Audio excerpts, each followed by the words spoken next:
السلام علیکم ورحمۃ اللہ وبرکاتہ۔ جمعیت اہل حدیث ہیچ کے ریجن گلبرگہ میں آپ کا استقبال کیا جاتا ہے۔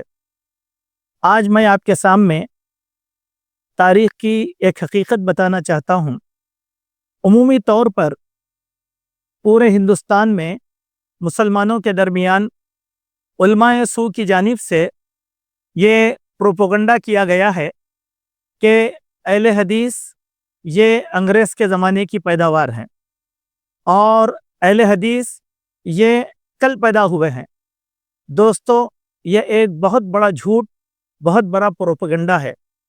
اگر آپ ہندوستان میں اسلام کی تاریخ کو اگر پڑھیں گے تو آپ کو معلوم ہوگا کہ آج جتنی جماعتیں اور جتنی تنظیمیں زمین پر کام کر رہی ہیں، جس وقت اہل حدیث تھے ان میں کا کوئی بھی یہاں پر موجود نہیں تھا اور نہ ان کا وجود تھا۔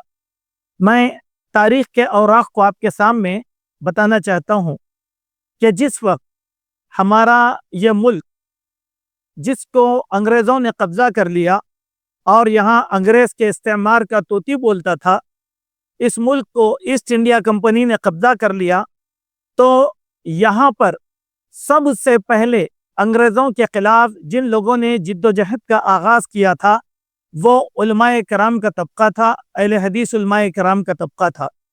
اس کی ایک بہت بڑی تاریخ ہے، لیکن جب آپ تاریخ کی اس حقیقت کو پڑھنے کی کوشش کریں گے تو معلوم ہوگا کہ غیر مسلم مورخین نے اہل حدیث کے بارے میں کیا لکھا ہے۔ غیر مسلم مورخین نے ڈاکٹر تارا چند، جس نے اپنی کتاب میں لکھا کہ ہندوستان کی آزادی کے لیے مسلمانوں کے ایک طبقے اہل حدیث نے اپنے 5 لاکھ نفوس کا نذرانہ پیش کیا، اور ایک مورخ یہ کہتا ہے کہ اگر اللہ تبارک و تعالی دلی سے لے کر لاہور تک کی سڑک پر درختوں کو زبان عطا فرمائیں تو ایک درخت کہیں گے کہ نہ جانے اس نے کتنے اہل حدیث علماء کا وزن ڈھویا ہے۔ آپ کو یہ حقیقت ماننا ہوگا کہ 1.5 لاکھ علماء اہل حدیث کو انگریزوں نے ملک کی آزادی کے زمانے میں سولی پر چڑھایا تھا۔ اس بات کی حقیقت کے لیے آپ تاریخ کے اوراق کو پڑھیں، جس میں ایک واقعہ منقول ہے پنڈت جواہر لال نہرو کے حوالے سے۔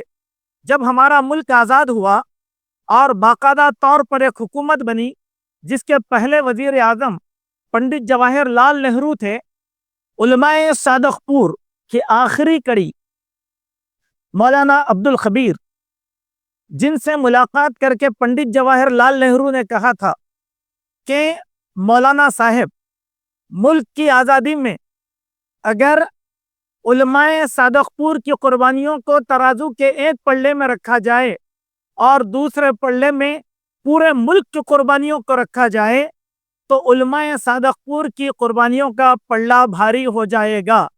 آپ نے قید و بند کی صعوبتیں برداشت کی، آپ نے کالے پانی کی سزاؤں کو بھگتا، آپ کی جائیداد کو نیلام کیا گیا، خرچ کیا گیا۔ اسی لیے حکومت ہند آپ کی ان قربانیوں کا اعتراف کرتے ہوئے یہ چاہتی ہے کہ آپ کو انعام اور اکرام سے نوازا جائے۔ آپ بتائیں کہ انعام کے صلے میں آپ کو کیا چاہیے؟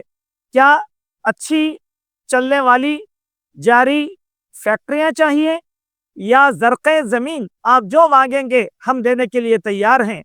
تو وہاں پر علماء صادق پور کے مولانا عبدالخبیر نے کہا تھا کہ پنڈت جی، ہم نے یہ قربانیاں اللہ کی رضامندی کے لیے اور وطن کی آزادی کے لیے دیا تھا، ہمارا بدلہ اللہ کے پاس ہے، ہم حکومت سے کسی قسم کی کوئی توقع نہیں رکھتے اور نہ امید رکھتے ہیں۔ تو آپ جو بات سنتے ہیں کہ علماء اہل حدیث کل پیدا ہوئے ہیں یا اہل حدیث کل پیدا ہوئے، یہ مطلق غلط بات ہے کہ اہل حدیث افراد نے، اہل حدیث علماء کرام نے تقریباً 275 سال کی آزادی کی لڑائی لڑا ہے۔ آپ تاریخ کی اس حقیقت کو سمجھنے کی کوشش کریں۔ اسی لیے آپ دیکھیں گے کہ ایک فن انگریزوں نے بنایا تھا جس فن کو کہا جاتا تھا وہابی فن۔